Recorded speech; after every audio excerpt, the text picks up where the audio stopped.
The American Recovery and Reinvestment Act provides billions of dollars to states by federal agencies and departments.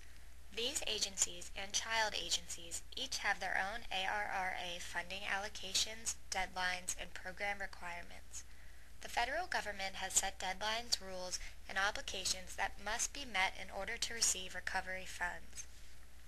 The Office of Management and Budget requires that prime recipients of funds submit quarterly reports. Stimulus360 is a tool to help organizations reach their funding goals by managing stimulus data, monitoring progress, and creating reports needed for submission to the OMB. The Stimulus360 solution is made up of 4 modules. The Management module, which provides the tools necessary to manage funding sources, proposals, and projects. It also provides the reporting engine for Stimulus360. The Intranet Portal module. This is a collaboration portal for research, collaboration, and data management necessary to identify and secure Recovery Act funding. It also provides business intelligence dashboards for analyzing the information gathered from grants and projects. Next is the Internet Portal module. It provides a public-facing site for delivering periodic reports to citizens. The Internet Portal also provides forms for collecting information such as project proposals and project status updates. Last is the Business Intelligence module. It provides multidimensional trend analysis capabilities using the data from the Management module. Stimulus360 can be deployed on-premise or as a hosted solution. The on-premise solution provides each of the 4 modules. The hosted solution provides the Management module and Intranet Portal module.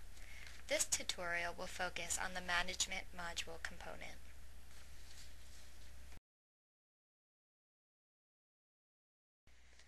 The Stimulus360 system is designed to be used by prime recipients who require a system to manage and report ARRA funding programs. Additional Stimulus360 participants are subrecipients and vendors. Prime recipients are organizations that receive Recovery Act awards directly from a federal agency in the form of a grant or loan. Most state agencies are prime recipients. They are responsible for the accuracy and timeliness of the 1512 reporting requirements. Payments made by the prime recipient of federal awards can be classified into 2 categories: payments to the subrecipient and payments to vendors. Subrecipients are non-federal entities that receive Recovery Act awards from the prime recipient or from another subrecipient. Subrecipients typically receive a grant or loan to support performance of any portion of a project or program funded by ARRA funds. In the Stimulus360 solution, a subrecipient that receives funding directly from the prime recipient is a direct subrecipient. A subrecipient that receives funding from a direct subrecipient is known as an indirect subrecipient. Vendors are dealers, distributors, merchants, or other organizations that provide goods or services needed to carry out a federal program. The prime recipient's goal is to accurately submit 1512 report information to the Office of Management and Budget, OMB, quarterly. They are required to submit 1 report for each grant. Stimulus360 version 3.0 was designed to have separate grant award and project entities to account for 3 cases. A grant funding 1 project. In this case, the quarterly 1512 update report contains information only for the individual project. A grant that funds multiple projects. In this case, the quarterly 1512 update report contains information for the summary data from all projects. The third case is multiple grants funding 1 project. In this case, 2 quarterly 1512 update reports are reported, each containing update report information only for the funds provided by that grant award to the individual project. This case is very rare. In this example, the prime recipient has a single grant funding 1 project.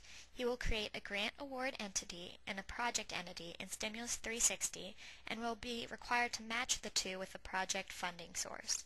A project will have 1 or more direct subrecipients and vendors that receive payments for goods, services, or work needed to fulfill the project requirements. In this example, there are 2 direct subrecipients and 1 vendor. Indirect subrecipients and vendors receive payments directly from a direct subrecipient. In this example, the last direct subrecipient is dispersing funds to one indirect subrecipient and a vendor. The first step in the Stimulus360 solution is for direct subrecipients to periodically report spending and jobs created to the prime recipient. To do this, they submit project status update reports. If the solution is on-premise, subrecipients can submit these reports directly through the Stimulus360 Internet portal. Direct subrecipients with no indirect subrecipients report their spending and jobs created for the period. Direct subrecipients with indirect subrecipients and vendors must report the total amount spent during that period. For example, if $25,000 were used by the indirect subrecipient and $10,000 by the sub-vendor, they should report $35,000 in the project status update report to the prime recipient. Since vendors are given a one-time payment for goods or services, they do not need to submit project status update reports. The next step is generating the 1512 aggregation helper reports. Now, the prime recipient has a compiled list of project status update reports for each project.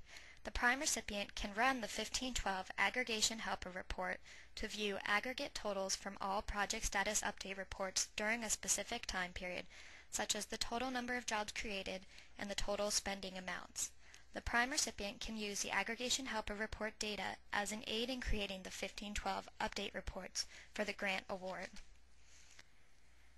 The next step is adding 1512 update reports. The prime recipient must add a 1512 update report for each grant award for each quarter. The prime recipient will use the 1512 aggregation helper reports to compile funding information for each project. A user must QA the 1512 update report prior to generating the final federal reporting grants and loans report. The next step is running the 1512 validation summary helper report.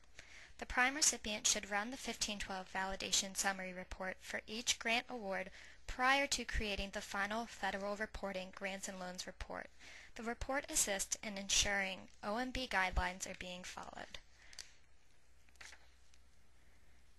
The next step is generating the federal reporting grants and loans report. The prime recipient must generate this report for each grant and submit it to the OMB each quarter. This report must be submitted as an Excel file or an XML file using OMB standards. Overall, to use Stimulus360, a user should follow the procedure shown here. It shows the steps from start to finish that need to be performed in order to generate the final federal reporting grants and loans report. This diagram is also located in the Stimulus360 version 3.0 training guide.